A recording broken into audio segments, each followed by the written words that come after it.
Знаеш ли какво вижда детето ти всеки ден? Теб. Когато говориш, когато мълчиш, когато крещиш, когато се усмихваш. И то копира. През миналия век доктор Алберт Бандура провежда експеримент, в който участва група деца. Показано им е нещо просто. Възрастен човек удря, рита и крещи по надуваема кукла – Бобо. Децата са разделени на 3 групи, които наблюдават различни последствия за агресията на възрастния. Група 1.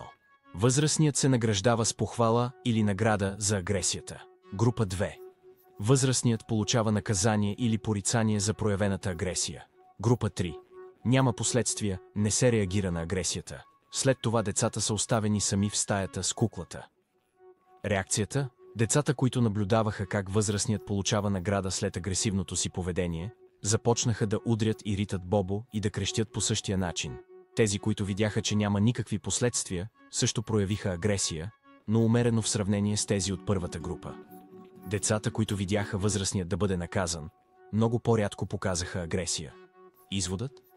Децата не само имитират. Те учат от това какво се случва след всяко действие. Ти може да им говориш за добрина.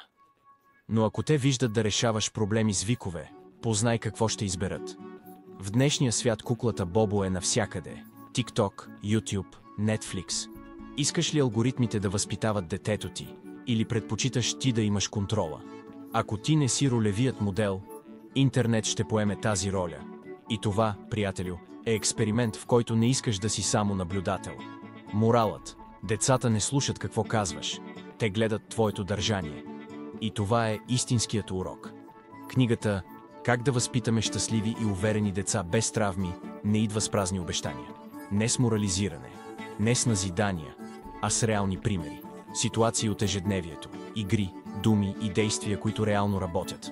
Не след година, не след като си минал през 12 курса, а още днес.